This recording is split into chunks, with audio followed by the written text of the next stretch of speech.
Lembra-te do dia do sábado para o santificar. 6 dias trabalharás e farás toda a tua obra, mas o 7º dia é o sábado do Senhor, teu Deus. Não fará nenhum trabalho, nem tu, nem teu filho, nem a tua filha, nem teu servo, nem a tua serva, nem o teu animal, nem os forasteiros das tuas portas para dentro. Porque em 6 dias fez o Senhor os céus e a terra, o mar e tudo o que neles há. E ao 7º dia descansou. Por isso o Senhor abençoou o dia de sábado e o santificou. Hoje nós vamos aprender sobre algo dentro dos mandamentos. Mais especificamente, o 4º mandamento. No 4º mandamento, você já parou para pensar que é o único que começa com a palavra lembra-te? Isso, quem sabe, nos faria entender que em algum momento no futuro da humanidade esqueceriam a respeito desse mandamento. Certa vez eu estava conversando com alguns amigos. Eu me lembro que um dos meus amigos era católico, um dos meus amigos era evangélico e o outro amigo não acreditava em Deus. E eles sempre gostavam de me chamar por uma alcunha que eu não levava como uma ofensa. Eles gostavam de falar que eu era sabatista. E no meio da conversa, um deles falou assim: Harley, por que vocês ainda guardam o sábado? Eu lembro que naquele momento eu pensei um pouco e disse assim: Deus muda? Olhei com sinceridade e perguntei: Deus por acaso muda? Meu amigo evangélico mexeu a cabeça dizendo que não. Meu amigo católico falou: claro que não muda. Meu amigo ateu nem ligou para isso. Eu disse assim: bom, o que vocês acham hoje sobre matar, roubar, adulterar, desobedecer os pais? Não, isso a gente não deve fazer. Falei: por que a gente não deve fazer? É porque isso Deus pediu para nós fazermos. E eu então, sinceramente, perguntei: não está nos mesmos pedidos que Deus fez e que você guarda, também para nós respeitarmos o sábado? Eu lembro que o meu amigo ateu deu um sorriso e disse: agora o sabatista pegou vocês. Deus não muda. A sua lei é eterna. Você gostaria, com um coração sincero e honesto, aprender um pouco mais sobre o que Deus e a sua palavra fala a respeito do sábado? Você gostaria comigo de entender um pouco mais a respeito desse dia tão especial, que em determinado momento da história Deus disse: lembra-te? Você gostaria de aprender um pouco mais sobre isso? Vamos ler a Bíblia e aprender? Como sabemos que um dia passou? Simples. Do nascer ao pôr do sol até o próximo nascer, passou-se 24 horas. Como sabemos que um mês passou? Essa seria fácil se você fosse um bom pescador. Quando as 4 luas passam, podemos dizer que um mês passou. E como saber que um ano se passou? Era muito mais fácil antigamente, mas teoricamente, quando o inverno chegar, depois de uma primavera, de um verão e de um outono, o ano se passou. Mas como saber que uma semana passou? Se desde que a primeira semana saiu das mãos do Criador, esse ciclo se perpetuou, mas como medi-lo? Apresentamos a vocês um dia muito especial, que é tão importante para Deus, que Ele colocou como um marco de adoração, de santificação e de bênçãos na fundação desse mundo, o sábado. Vamos analisar na Bíblia quem guardou, guarda e guardará o sábado? Em Gênesis, no capítulo 2, dos versículos 1 a 3, diz que Deus, Adão e Eva guardaram o sábado. Assim, pois, foram acabados os céus e a terra e todo o seu exército. E havendo Deus terminado no dia 7º a sua obra que fizera, descansou nesse dia de toda a sua obra que tinha feito. E abençoou Deus o 7º dia e o santificou, porque nele descansou de toda a obra que, como Criador, fizera. Abraão também guardou o sábado. Gênesis 26:5 diz: porque Abraão obedeceu a minha palavra e guardou os meus mandados e os meus preceitos e os meus estatutos e as minhas leis.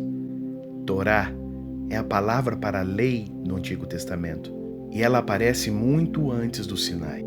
Falando em Sinai, Israel, o povo de Deus, também guardou a lei de Deus e o sábado, um pouco antes de receber esta mesma lei em linguagem humana no Monte Sinai. Êxodo, no capítulo 16, nos versículos 4, 5, de 22 a 30, conta a história do maná. O maná era um alimento que caía do céu todos os dias para alimentar o povo na sua peregrinação pelo deserto. Então disse o Senhor a Moisés: eis que vos farei chover do céu pão, e o povo sairá e colherá diariamente a porção para cada dia, para que eu ponha à prova se anda na minha lei ou não. Dar-se-á que ao sexto dia prepararão o que colherem, e será o dobro do que colhem cada dia. Então a história termina: amanhã é repouso, o santo sábado do Senhor. O que quiserdes cozer no forno, cozei-o.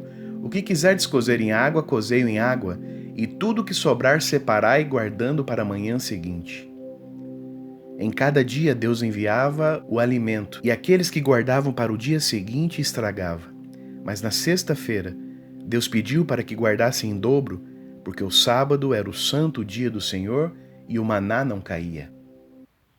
Agora um pouco mais para frente, em Êxodo 20, logo a seguir do episódio do maná, você encontra a promulgação da lei.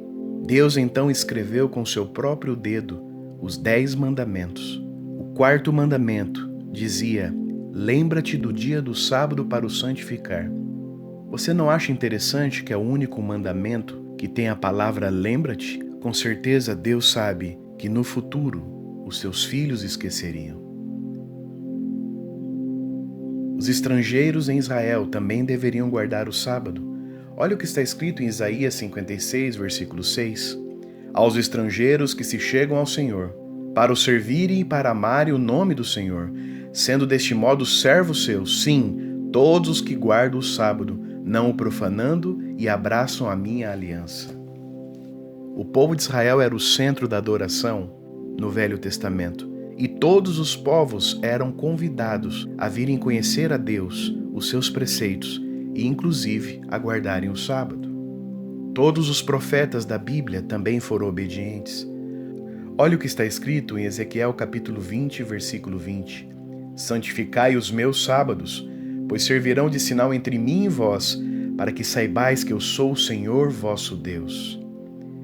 No Novo Testamento também nós encontramos quem guardava o sábado.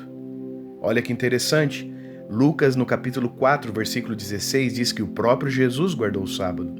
Indo para Nazaré, onde fora criado, entrou num sábado na sinagoga segundo o seu costume e levantou-se para ler. Algumas pessoas podem dizer: mas Jesus era um judeu? Naturalmente, pela tradição, ele iria na sinagoga? Jesus observa o descanso sabático até em sua morte. Para Jesus era tão importante que nós tivéssemos esse dia especial, que mesmo na sua morte, ele nos dá o exemplo. Olha também quem guardava o sábado, Lucas 23, versículos 54 a 56. Era o dia da preparação e começava o sábado.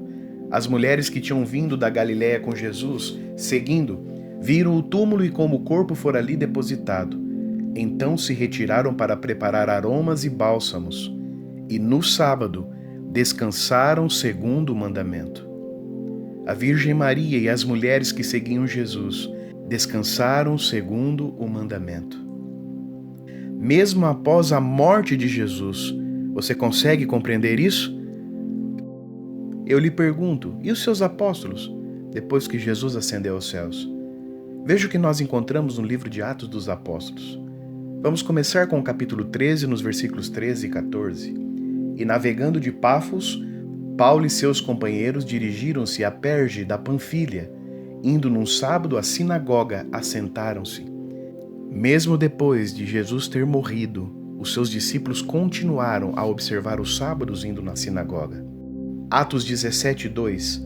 Paulo, segundo o seu costume, foi procurá-los e por 3 sábados arrazoou com eles acerca das Escrituras. E no capítulo 18, no versículo 4, e todos os sábados discorria na sinagoga, persuadindo tanto judeus como gregos.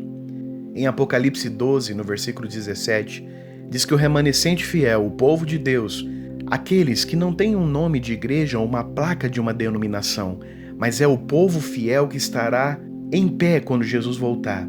Irou-se o dragão contra a mulher e foi pelejar contra o restante de sua descendência, os que guardam os mandamentos de Deus e têm o testemunho de Jesus, e se pôs em pé sobre a areia do mar. E a promessa que nós encontramos em Isaías 66, nos versículos 22 e 23, que os salvos, depois de todas as coisas, também guardarão o sábado. E será que de uma festa da lua nova a outra, e de um sábado a outro, virá toda a carne a adorar perante mim, diz o Senhor. A Bíblia é muito clara ao dizer que o sábado é o dia que Deus escolheu para ser guardado. E iremos entender isso usando algumas declarações de fé de algumas igrejas tradicionais. Olha o que a Igreja Assembleia de Deus diz. Temos ouvido muito acerca de ficções lícitas. Aqui, porém, temos uma ficção religiosa que ultrapassa as mais ousadas ficções lícitas, que o sábado judaico e o domingo cristão são 2 dias diferentes. O primeiro era observado no 7º dia, e na manhã seguinte os cristãos celebravam uma reunião simples, entregando-se depois aos diversos cuidados e prazeres do dia, como só iam fazer num dia qualquer. J.W. Chadwick, no volume 14 do seu periódico O Fórum, na página 403, Dr. Charles Buck, um assembleiano, afirma: o sábado na língua hebraica significa cessar, e é o 7º dia da semana, e devemos confessar que não há lei alguma no Novo Testamento com relação ao primeiro dia. Você com calma pode pausar esse vídeo e ler todas as citações. Olha o que a Igreja Presbiteriana diz. No livro Os 10 Mandamentos do presbiteriano Dr. R. W. Dale, está claro que, embora guardemos o domingo rigorosa e devotamente, não estamos observando o sábado.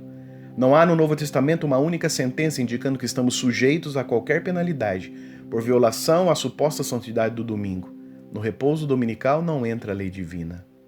Timothy Dwight: o sábado cristão, domingo, não se encontra nas Escrituras e não era chamado o sábado pela igreja primitiva. Dr. William Killen: a suposta conversão de Constantino, a comunidade cristã mudou de aspecto. Ritos e cerimônias dos quais nem Paulo nem Pedro jamais ouviram entraram em uso e depois reclamaram o direito de serem consideradas instituições divinas. No próximo encontro, leremos mais algumas declarações de igrejas cristãs a respeito do que eles acham no seu catecismo e nas suas declarações de fé a respeito do sábado. Hoje, meu apelo a você, querido amigo, é simples e direto. Quer que o Espírito Santo lhe ajude um dia a ser inteiramente fiel a Deus, observando também o 4º mandamento? Por você que eu oro nesse momento. Querido Deus, às vezes pessoas sinceras têm feito coisas espirituais apenas porque sempre foi feito em sua família ou no seu círculo de amizade. Rogo-te, Santo Espírito, que abra os olhos das pessoas sinceras que vieram até aqui aprender mais. Em nome de Jesus. Amém.